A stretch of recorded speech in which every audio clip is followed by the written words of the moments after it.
আসসালামু আলাইকুম, কেমন আছেন সবাই? তো আজকে রান্না করা হইব টুনা মাছের ঝোল। তো মাছগুলার হলুদ আর লবণ মাখাইয়া এদের মাছগুলার বাইজা নিতেছি। তো মাছগুলার ভালোভাবে বাইজা নিয়া তারপরে সামান্য সবজি হইব সাথে, বেশি হইব না।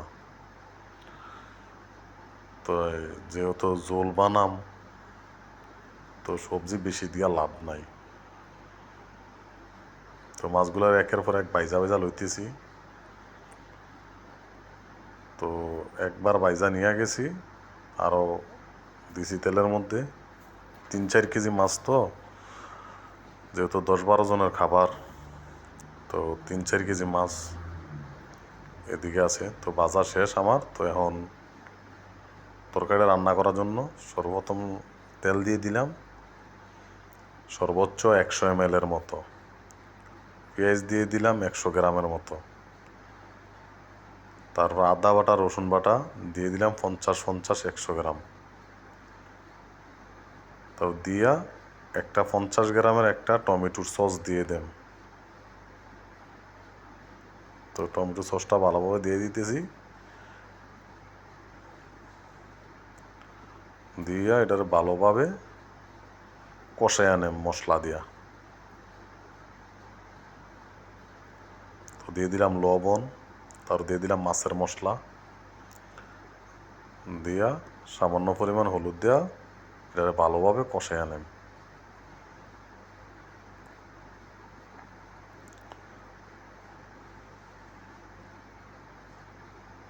তো এখন ভালোভাবে এটারে কষায় আনা হইতেছে।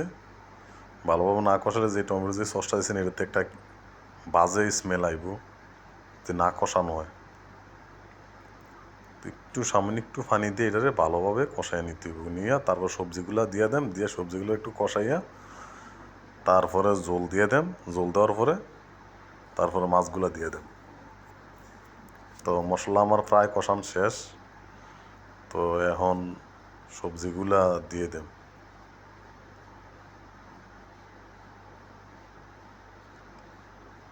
তো সবজির মধ্যে আছে আলু, ক্যাপসিকাম, স্কোয়াশ।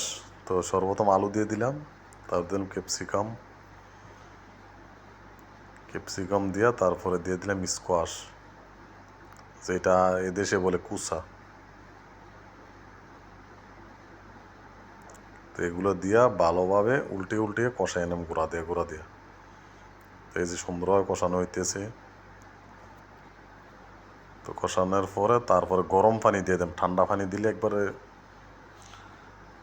টুনা মাছের ঝোল একদম গরবাত। তো ওই সবজিগুলো কষানো হয়ে গেছে। তো এখন দিয়ে দিলাম টমেটোগুলা। টমেটোগুলো আগে দিয়ে দিলে আলুটা সিদ্ধ হইতো না, তাই টমেটোগুলো আগে দিয়ে নেই, যাতে আলুটা ভালোভাবে সিদ্ধ হওয়ার জন্য টমেটোগুলো লাস্টে দিলাম ভালোভাবে কষানোর পরে। তো কষান শেষ। তো এখন দিয়ে দেন গরম পানি। এই গরম পানি দিয়া তো এখন এটা ভালোভাবে বয়েলিং এ সারলে তারপরে দিয়ে দেন মাছগুলা। যে ভালোভাবে বয়েলিং হয়ে আইতে আছে, সবজিগুলো প্রায় সিদ্ধ হয়ে গেছে। তো এখন একের পর এক মাছ দিয়ে দিতেছি।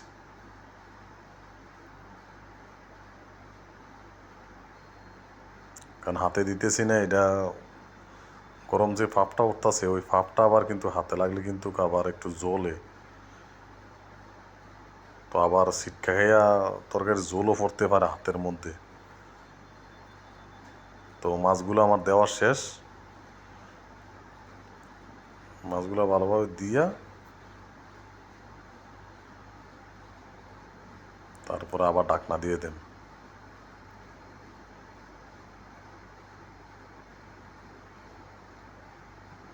মাছগুলো দেওয়া আমার শেষ। তাও এখন আরও একটু ভালোভাবে জাল দিয়া, যাতে মাছগুলোর ভিতরে যাতে মশলাটা ভালোভাবে ঢুকে, তো সেদিকেও আবার খেয়াল রাখতে হইব। ঝোল তো ঝোলে, অনেকে মনে করবেন যে ওই ইচ্ছাকৃতভাবে এরকমভাবে রান্না করে না, এটা বানাইছি টুনা মাছের ঝোল। এভাবে টুনা মাছের ঝোল বানায় খাইয়া দেখেন কেমন টেস্ট, সেই লেভেলে টেস্ট হয় কিন্তু। তো কেমন হয়েছে সবাই কমেন্ট করে জানাবেন। ধন্যবাদ, সবাই ভালো থাকবেন।